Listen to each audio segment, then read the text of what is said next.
It's heartbreaking that a parent would rather their child in a glass box with a mask on for 8 hours a day. You know, it just, I mean, you remember I cried a lot.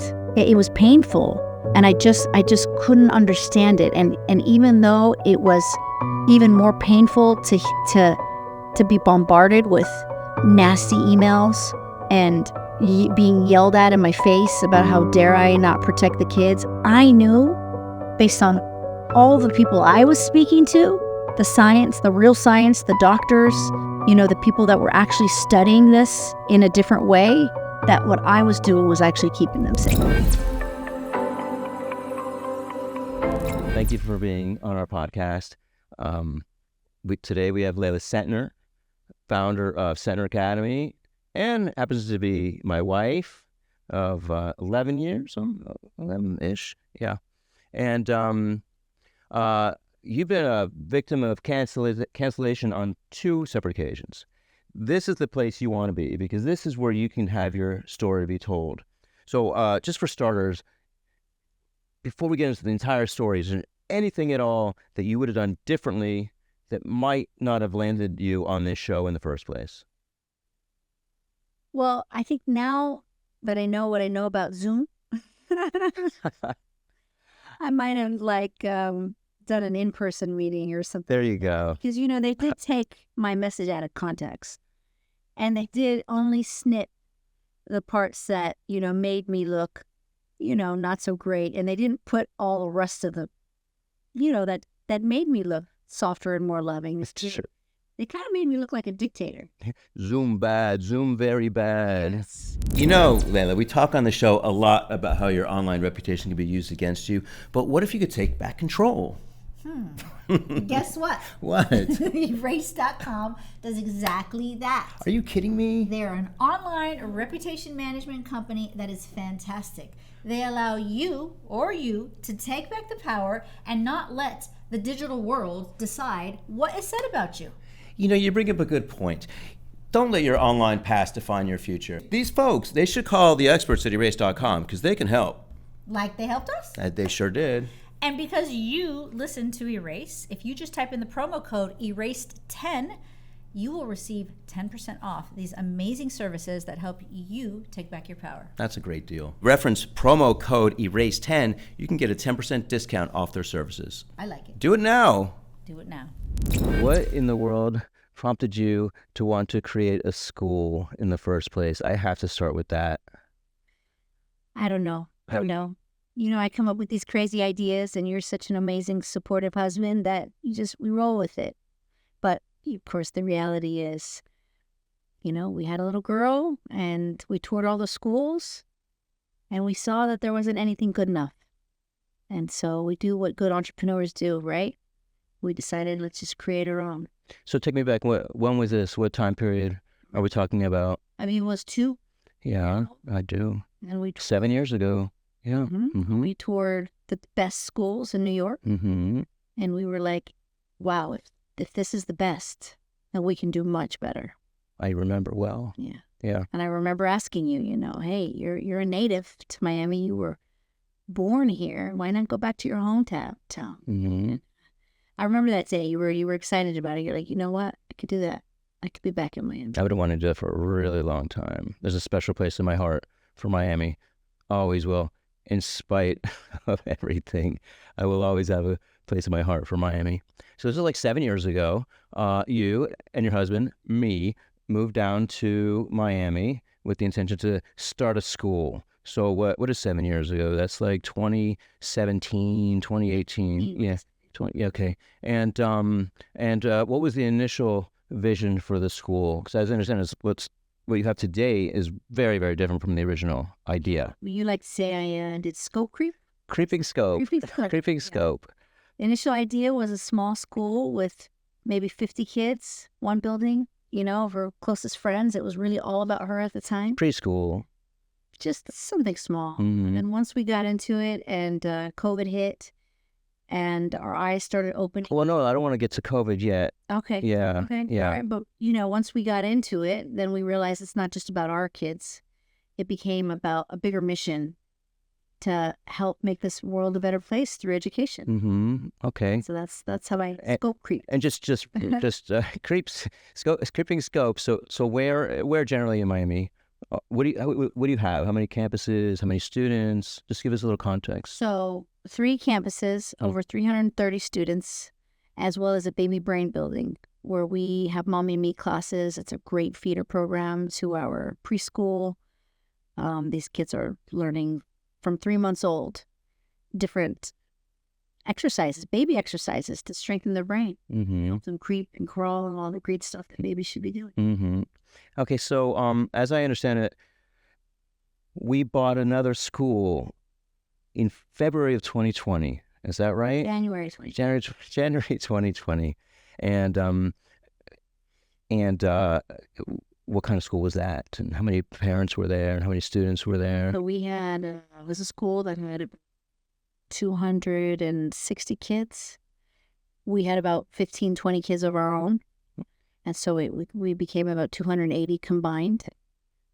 And 2 months later, COVID hit. 3 months later. We saw it early. We put together a little working committee because we saw this could be something. So we met regularly, and then all hell broke loose in March of 2020, right? First to go online because we didn't know what was going on. So what did you do? I mean, that's really cool. How did that happen like so fast? Well, you were a big part of it. Since from a technology background, you helped us assemble really quickly. We did. And put the tools together to be able to right away have online classes. We might have been the first school in the entire country to go fully remote.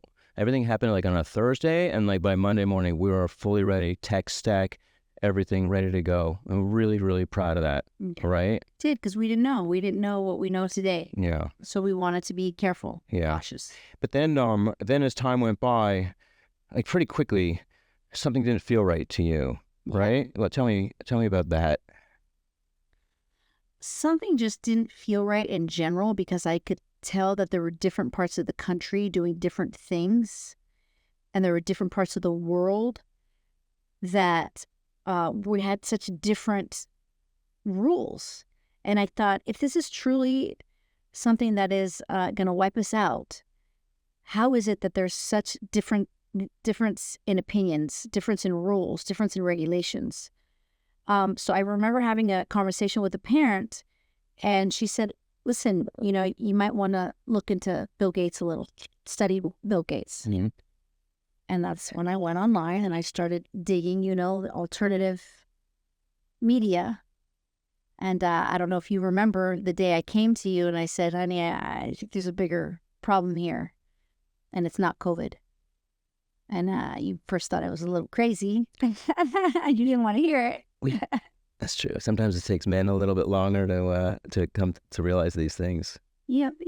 You're a very data-driven guy, so you wanted more facts, more data. And I think I had given you something finally where you're like, okay, now I'm listening. I don't even remember what that was. But that was the point when both of us realized. And it didn't take long, though. It took me about 30 days, and it just took you maybe another 30 days. Mm-hmm. So within 60 days, we were both going, okay. Yeah. Something else is up. So I mean, COVID was obviously extraordinarily disruptive for every single person on the entire planet. The schools, that was a different matter entirely. So Centner Academy was open or closed at this time? It's funny because when you just said schools, I have like, you see my arm here? I do. Standing straight up. Because schools are supposed to be our safe place. And I really believe in my heart and soul that schools hurt children the most. And even just thinking that, I get emotional because I don't understand to this day how so many adults had the audacity to put kids in a plexiglass, in a little glass cage, to make kids cover their face the entire day, to not breathe fresh oxygen, to make kids go outside in 100-degree weather and run in a mask. And, you saw on alternative media where there were kids passing out, which wasn't shown on regular mainstream media. So for me, it was really a heartbreaking time that I just didn't understand how our world, especially the adults who are here to protect children, hurt them the most by blindly following what, some Goonies and the CDC basically told these people to do with, a 200-page document that says, kids need to walk 6 feet apart, or they have to be behind plexiglass. Like, where did you come from and who made you God? It seems so arbitrary. So arbitrary. To you. To me, it was so arbitrary. And it was more arbitrary how many, even at our school at the time, how many other intelligent people were pressuring me to follow those rules. I want to go back just a little bit because school was closed. School was closed. We closed. But not exactly. Well, not exactly, yes. Tell me. Well, we weren't going to completely close when we figured out this was a sham. We opened up a little school at our home. That's right. We kept it going. We did. About 15 of us. Teachers came over. Yeah, kids had a great time. Summer school hit, and all the schools were shut down for summer, which I didn't understand why, because the data was out.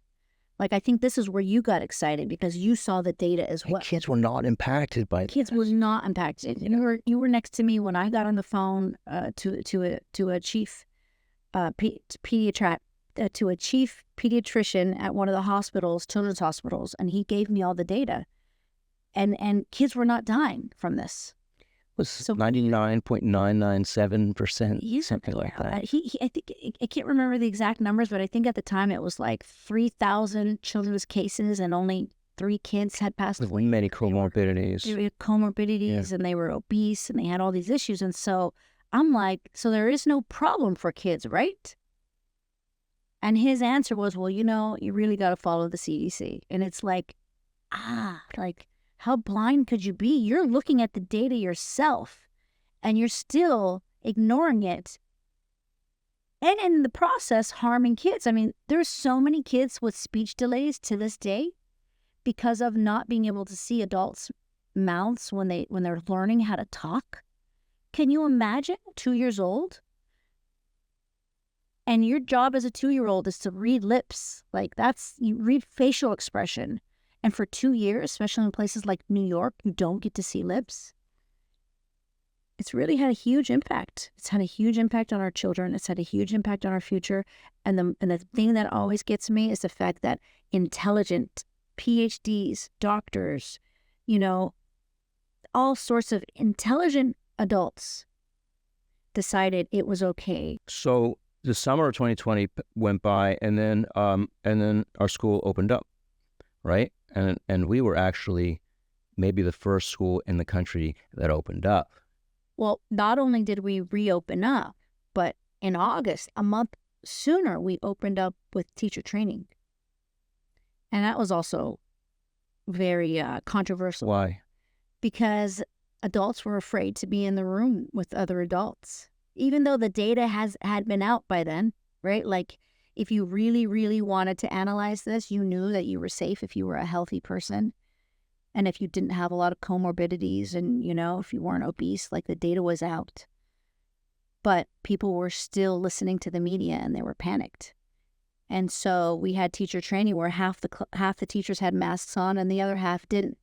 And there was drama from day one of the people that were living in fear and the people that weren't. And, we opened, we had no issues. Not one teacher passed away from COVID. Not one of our students. Of course, there were family members that people's grandfather or, elderly or somebody who was obese in their family or already very sick. Yeah, they've had some of those deaths. But young, healthy people were just not dying. And so when we started school year in September 2020, it was even more drama because parents were very unhappy that teachers were not wearing a mask. And I'd say to these parents, like, where's the science behind the mask? Can you imagine being a teacher trying to talk for 8 hours a day, not breathing in oxygen? Can you imagine that? Like, it's hard enough to teach 18 kids in a room with all that energy, all that enthusiasm, and you already have to yell. Can you imagine trying to yell in a mask like this? It just doesn't work. And yet parents think because the media said or the politicians said everybody needs to wear a mask that that's what should happen. And I really went against it. And I said, I'm not doing it. Because for me, what was important was that I did what's right for the kids and I did what's right for the teachers. And there were a lot of teachers who were like, I can't breathe in this mask. I have asthma. I have issues, you know, and I'm exhausted within an hour of teaching. And because there was nothing to back up that the masks were actually helping, not to mention I brought in a doctor and I brought in some scientists to actually explain the science behind the masks, I basically gave them the option. And you didn't super happy about it. Yeah, you didn't make these decisions in a vacuum. You went deep on the research. You consulted a lot of people, and you brought in experts. You brought in experts from OSHA. I did. I brought in OSHA experts. By the way, you know, we could even find a clip and air that if you want to insert it in here a little bit later. Yeah, maybe an idea. Yeah, we should find that. That's great footage. Mm-hmm. We brought in OSHA experts that actually said that if this was done pre-COVID, employers would be fined majorly for asking their employees to wear a mask and breathe carbon dioxide all day long. Like she said, that would have been illegal. Not to mention all the bacteria accumulation. All the bacteria that accumulates. These kids, they drop the masks on their floor. They put it on their face. Like it's just, it's not what surgeons do, you know? You can't equate it the same way. A surgeon goes in, he has his mask on, he does his surgery to make sure he's not spitting in an open wound. And when he's done with the surgery, the mask goes off. He doesn't even put his own mask on. His nurse puts it on him. He doesn't even touch his own mask. Yet it's okay for us to be slobbering all over our masks for 8 hours a day, dropping them on the floor, putting them back on our face, dirty cloth masks. That's somehow going to protect people. So there was a lot of controversy later, but before then, there was like a revolt within the school and the parents. Like this was a gradual buildup to all the controversy that you experienced. Oh yeah. I mean, remember, we had bought the school, so we hadn't cultivated our culture yet, and the school that we bought, we did, to this day, we have some amazing families that are still with us. But we also had a lot of people who were very, very pro-COVID vaccine, pro-mask, pro-lockdown, pro-everything. And so there was a lot of unhappiness around all the things that I was doing, and it started with the masks. So I remember just every time somebody complained about feeling unsafe, I would let them out of the contract. I probably let 15 people out of the contract just because of the masks. Say, look, if you don't feel safe, I don't want you here. I want you to be where you feel safe. In fact, I'll never, ever forget a mom who brought in a plexiglass for us to have her daughter carry it from class to class. And we're like, I'm sorry, we're not going to do that, but we're happy to let you out of the contract. You know, it just, to me, it was heartbreaking. It's heartbreaking that a parent would rather their child in a glass box with a mask on for 8 hours a day. You know, it just, I mean, you remember, I cried a lot. It was painful.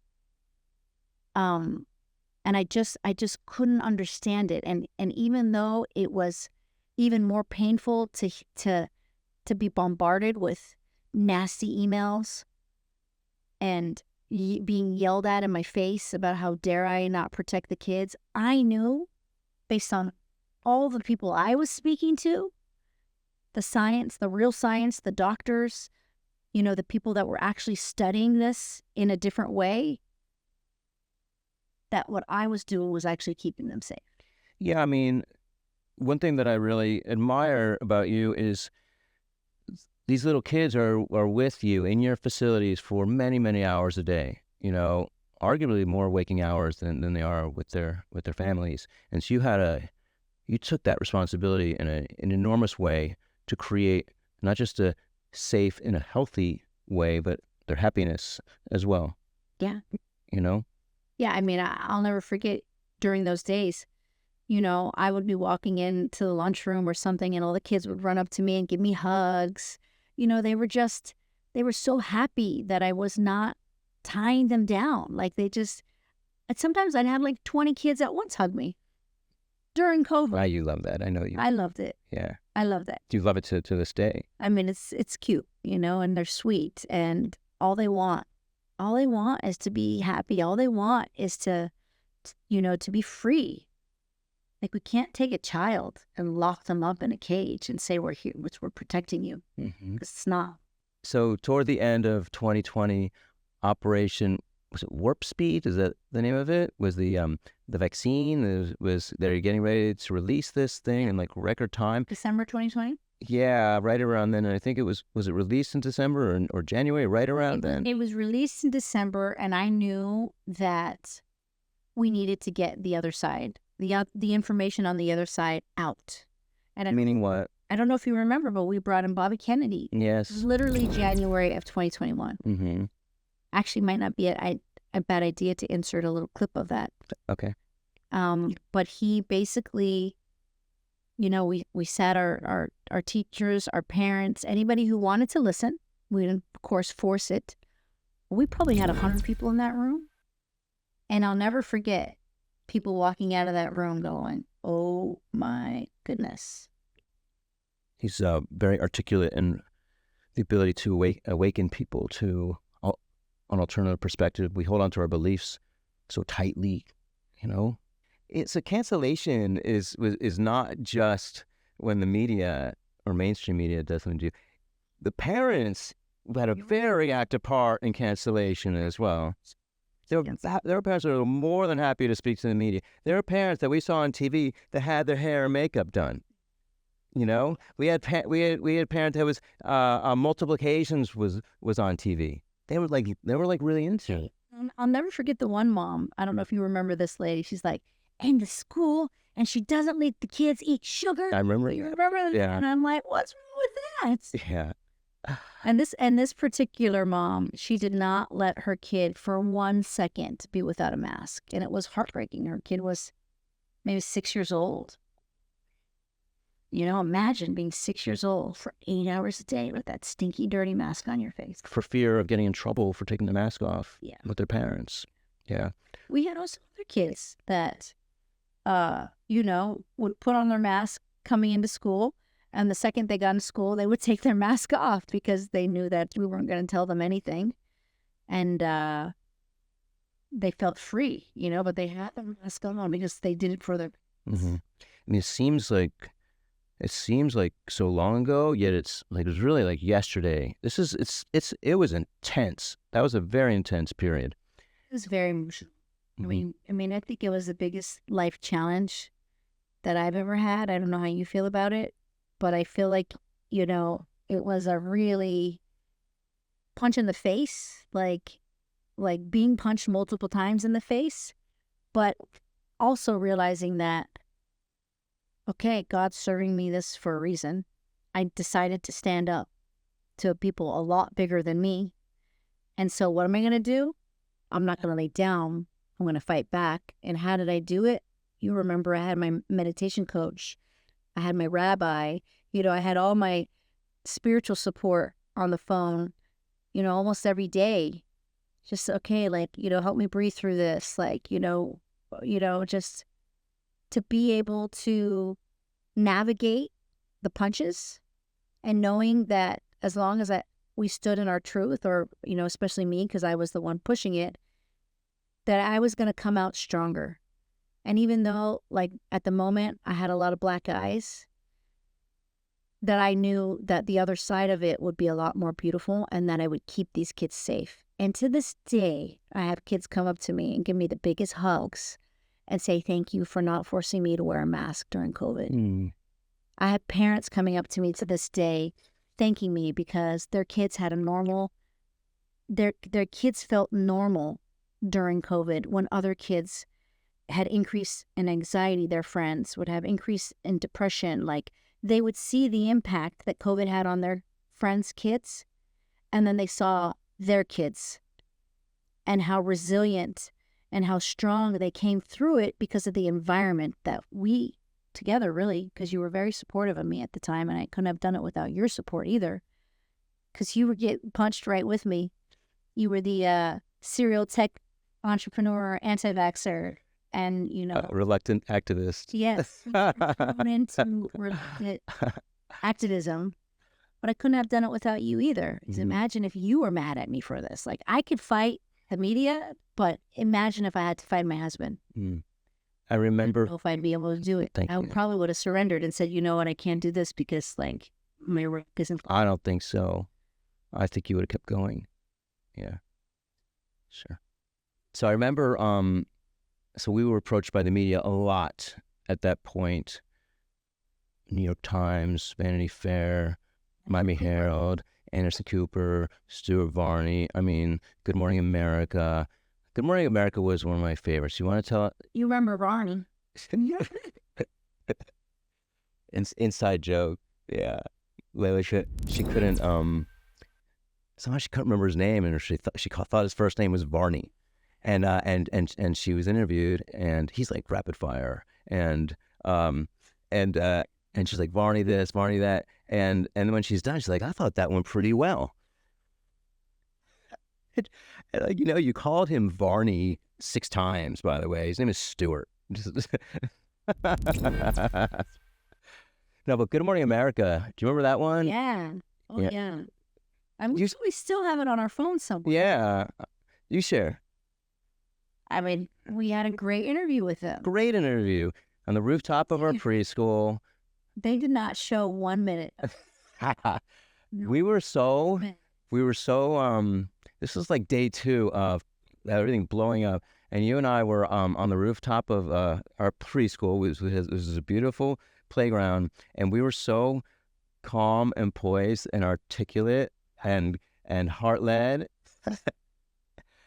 And a lot, it's like a 30-45 minute interview. We didn't show 1 minute of that, not 1 minute.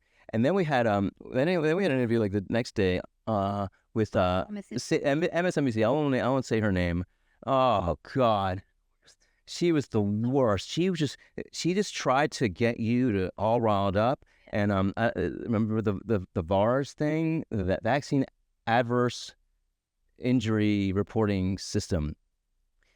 And she's like, where do you get your data from? Like, well, you know, the VARS system, which is a government-created system for logging and cataloging adverse events from vaccine administration, you know, blah, blah, blah. And we're like, I got it from VARS.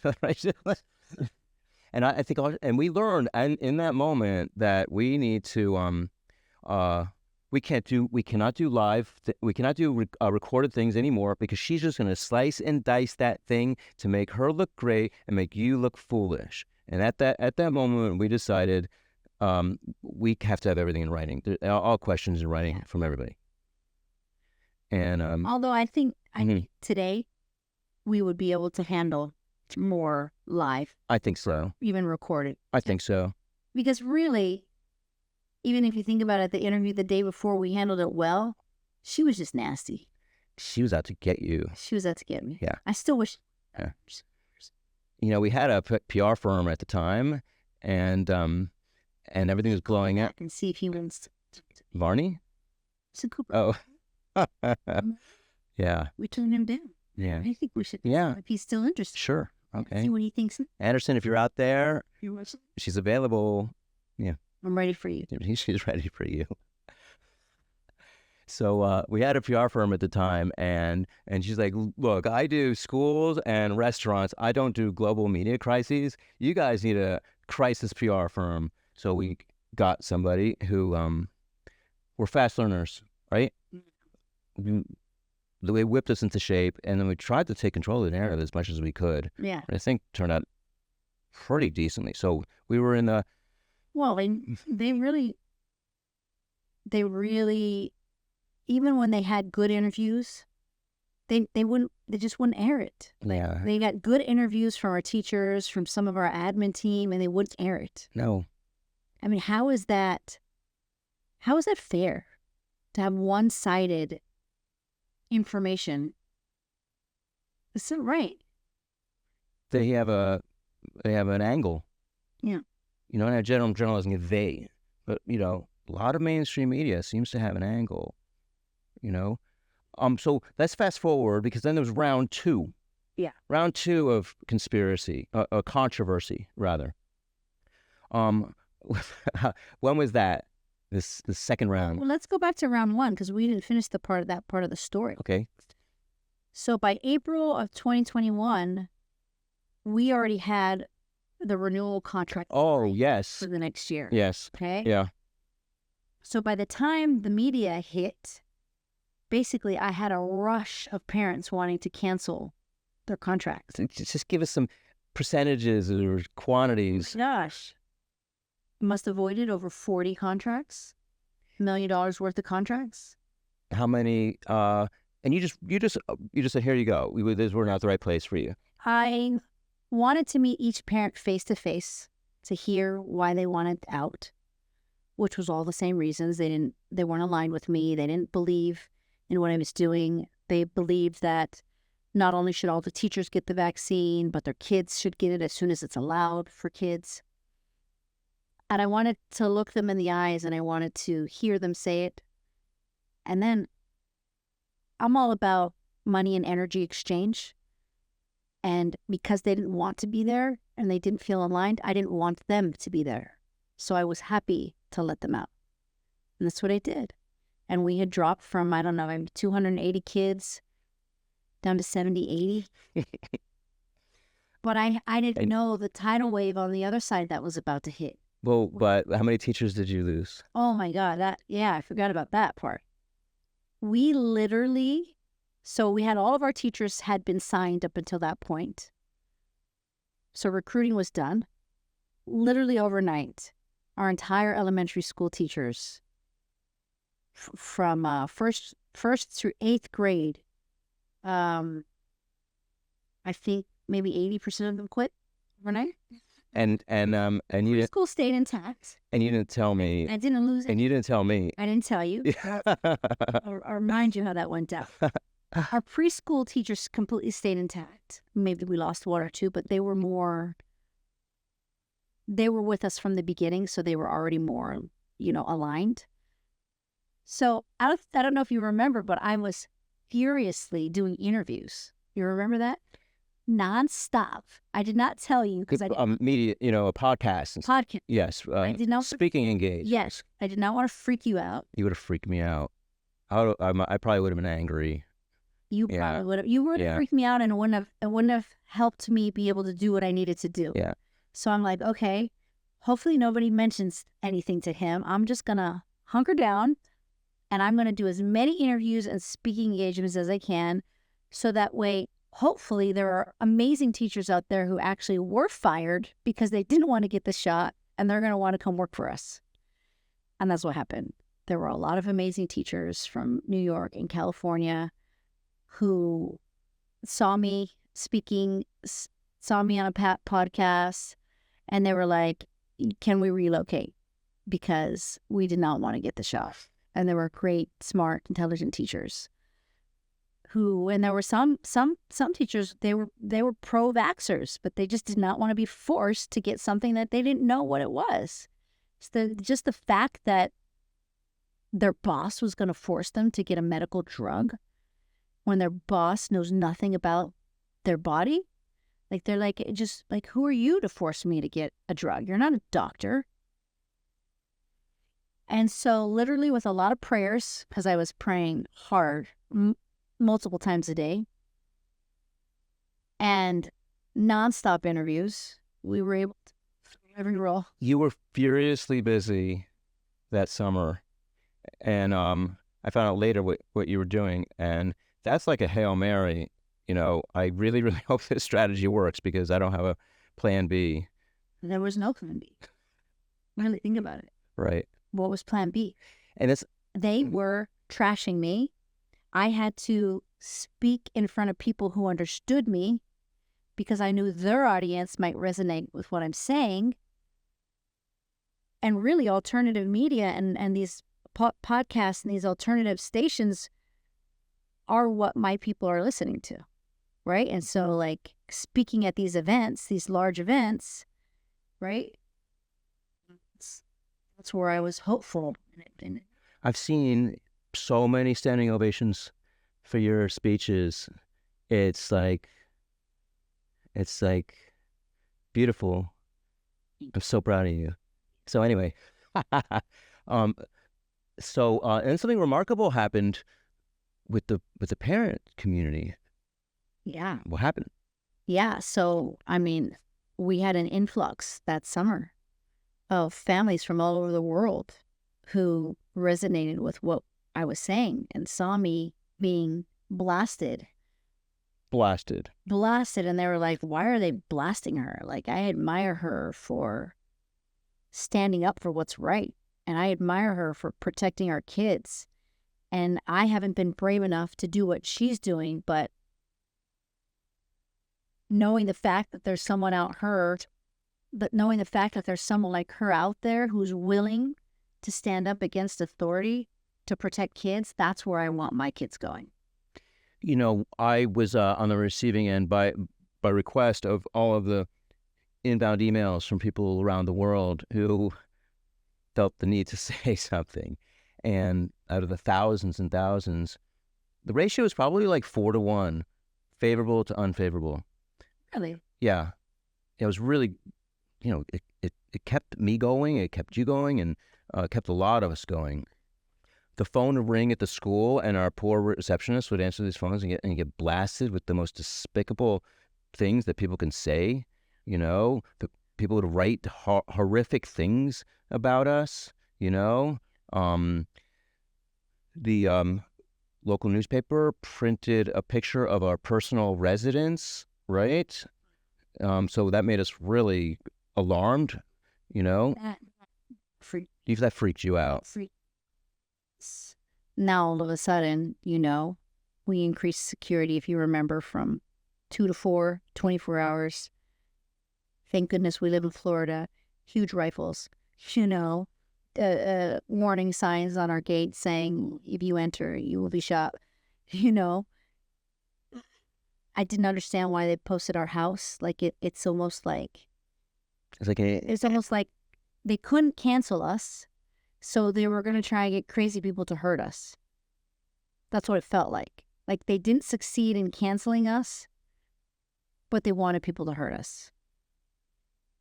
And fortunately, they took down the address, but still it was up for a couple days. That's right. And it really never leaves. That's right. You probably still could find it to the day. I mean, This is why we sold that house. Yes. Because we were like, you know, this is no longer safe. Didn't feel safe any longer. Yeah. So that was tough. That was really like a stab in the heart. But again, I knew if we just stayed in integrity, stayed in our truth, and again, we weren't doing anything reckless. We were analyzing the other side. We were analyzing the data. We were talking to very intelligent doctors, very intelligent critical thinkers. And I think the biggest thing I got from this was, you know, we're teaching our kids at Centner Academy to be critical thinkers, to be problem solvers, to not be sheep and aimlessly follow. I had to lead by example during that time. And what I want from our kids is what I needed to be, which was a critical thinker, a problem solver, and most importantly, not walk around aimlessly like a sheep, just following orders that could potentially be hurting people under my supervision. So should we fast forward to round 2 now? Yeah, but before we fast forward, you know, I do want to say something because, you know, during this time, you remember I thought a lot about the Holocaust. And I would say, you know, how is this different than the Holocaust? Like there were good people doing bad things because they were told to do it, right? Mm-hmm. When you have good people forcing things on other people just because you were told, does that make it okay? Does that make you part of the problem? You know? And all of these school leaders who would watch these little kids running in 100-degree heat with a mask Outside, you know it. They know in it. your heart Yeah. that was wrong. I can't believe they did it. And they should be asking these kids to forgive them because they knew that it was wrong. They would have done their research. If they would not have just aimlessly been following what the government tells them to do, they could have protected more kids. So many kids these days are having lung issues because they've been breathing in the cotton fiber, toxic fibers from the masks nonstop. Emotional issues, Speech delays, depression, ADHD, all of these numbers anxiety. significantly on the rise. And so, I just hope that people that saw me stand up, actually, it did happen. There were a lot of school owners that did decide to stand up because they saw what I did. And I would just hope that next time something like this happens, more adults will stand up to protect our kids. When were you canceled on social media? I got my Instagram back finally. Yeah. Leila Centner, if anybody wants to refollow me. Geez, I think I was canceled 2 years ago, and finally, all of a sudden, it reappeared. Out of the blue. Out of the blue. For no reason. No reason. Yeah. Did you have a lowest moment at all? Did you ever question your business acumen or? I had a lowest moment when I saw a kid crying because their parents wanted to pull them out of the school because of my crazy views. And it was one of the families that I avoided their contract because of the masking. And then there was actually a few kids because of my stance on COVID, and they wanted to be there. They wanted to be with their friends, and they knew they weren't coming back the next year. And a couple of them gave me big hugs, and we cried together. But every parent is in charge of their kids, and if they didn't feel our school is a safe place, no matter how much these kids love their friends or love their environment, they were going to go with it. We all have our own journeys in life, but when you're a kid, it's not completely your journey so much. Your parents are going to kind of dictate your journey to a large extent until you're much older. My heart goes out to them as well, because parents sometimes don't make the best. Us too. We don't make the right decision every single time. Everyone's going to make a mistake, or they're going to be adamant about one thing. I have had many parents reach out to me post that have apologized. Really? I've had parents who have left but have called me back saying, like, hey, that you were crazy, but you were right. My mom died after she took the shot, or, I've developed this issue or that issue, and now we're seeing a lot more data that's come out. And it's like, look, I wasn't trying to be right. I just wanted to protect the kids. It was always about. How are you a different person now than you were before all of this controversy happened in your life? I think it really forced me to have to go deep within. Even though, we already we're on our journey of our meditation and just learning how to self-regulate well and making that the foundation of our school, I think this was the ultimate test of that. Because in the beginning, I was very angry. Yeah. Very angry. I just couldn't understand how so many adults could let this happen. And I was just fueled with anger. And that anger wasn't helping me or anybody around us. Wasn't helping you. Wasn't helping our kids. It wasn't making this world a better place. And so it wasn't until I learned how to really calm that space and go from a place of compassion, that instead of being angry, they don't know what they don't know, and I'm going to at least try and provide that other side so people can make intelligent decisions and realize that we're all on our own journeys and that you can't force somebody to see things your way. All you can do is do the best that you can to give that information so they can make an informed decision. But I think more than anything, I feel like it strengthened, I felt like my soul was weaker, and having to navigate through all of that just really strengthened me. And I think things that happen to us in the world, like Anybody. It could either make you stronger or break you down. We all have a choice. What are we going to do with it? Are we going to let it break us down? Or are we going to allow it to strengthen our soul? And the more we can look at any situation that hurts at the time and say, you know what, God, I know you're strengthening my soul. It hurts at the moment, but there's some lessons I need to learn from this. And I'm going to navigate this the best that I can and lick my wounds when I get up. Then life will feel more like, challenges will feel more like opportunities. You know? Mm-hmm. Obstacles will feel more like gifts. Is there a message for these unnamed, unfaced people who tried to cancel you? Anything you would want to say to them? I want to say, do your research. Do more research. Don't just listen to the data that you're told on one side. Look at both sides. If this were truly a pandemic where 10% of the people were dying, we would have acted different. But the data showed 99.97, you know, we're fine. All of these decisions didn't need to be made. Mm-hmm.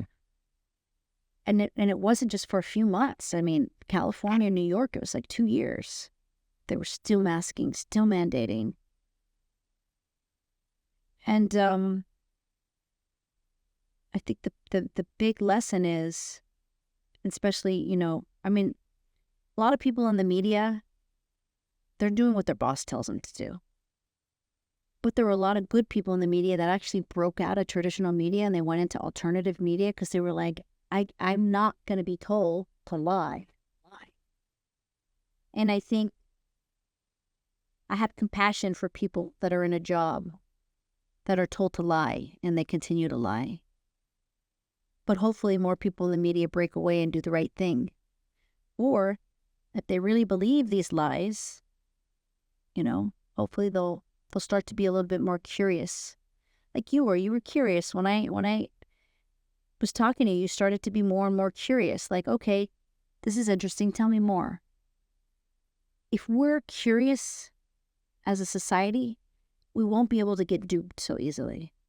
Because that curiosity will lead to asking more and more questions. When people call people like me, and they called you the same thing, a conspiracy theorist, why? Just because we don't believe in the nonsense you're spewing? That makes us a conspiracy theorist? It's such a term that's really meant to shut people down. It's meant to get people to think in the same way, because if you think differently, you're labeled. And if more people step outside of that, especially mainstream media, you know, we're just going to have a lot freer of a society because the media just has so much control and so much power. And I think it's important when you have that much power to do the right thing. So what's the status of the school today? Doing amazing. Tell me. Got 3 buildings, over 330 students. I had told you at the time we dropped from 280 to 70 or 80. Now They're back. we're beyond back. Mm-hmm. 3 buildings now. Great faculty. A lot of little great kids. families. A lot of little kids. Opened high school. Grade. Show will open 11. It's going great. And do you have any advice for other people who might be victims of cancellation? The first thing is to have faith. Pray, meditate, whatever helps ground you, center you. And know that if you're truly standing in your truth and you're standing for something that's bigger than you, know that it will always turn out in the right direction as long as you're doing the right thing. And persevere, be strong, and most importantly, don't be afraid just because you have a bunch of bullies that are trying to get you to back down and crawl under a table. It's really, really beautiful. I think yes, you were angry in the beginning, and I had a hard time hearing you when you were angry. And I think that's natural. And I think what you said is very true. If people can find their peace, even though it just seems just horrific, the things that are going around them. Just do whatever you need to do to find your peace. You'll be smarter, you'll make better decisions, and people will be able to hear you. So when you need to do things, like the world will suddenly maybe hopefully start to move in your direction. You remind me of Rosa Parks a lot. And I don't know if you remember the story of Rosa Parks, Montgomery, Alabama, 1955. The buses were segregated. Black people were only allowed to sit in the rear of the bus. And when they would enter the bus, they would pay for their ticket, and then they would have to actually get out of the bus and go back to the rear entrance and get on the bus that way. And so just like you, Rosa Parks, this was not a controversy that happened in a moment. There's a lot of stuff that happened before then, and she had gotten on a bus, got off to go to the rear, and the bus driver just pulled away. And she's like, this was like many, many years before that big incident. And she's like, I'm never, ever going to go on that bus with this guy ever again. So she said she did a lot of walking in Montgomery, Alabama. And one day she decided, you know what, this is ridiculous. I'm getting on the bus, and the policy was if the white person section was taken up, then they can start to encroach on the black person section, and the black people would have to stand up. I said, it's just so wrong. It's so wrong. And she refused to get up. And it lit a spark. And I see a lot of parallels with you. You see silliness. You see bad intentions. You see profiteering, self-servicing, and you see it really, really clearly, and I really admire you for that. I wish I had the ability to see like you do, but I'm a step behind you in many ways. You open my eyes. Oh, you're a step above me in many ways. We balance each other. Sure, we do. We do balance each other.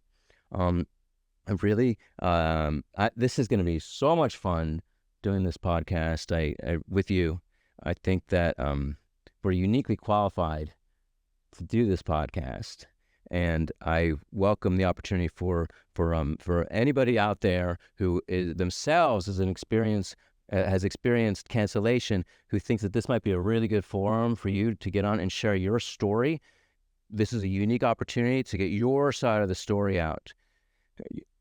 And we will be empathetic, and we maybe will throw some fastballs in there, but it will be an opportunity to get your story out.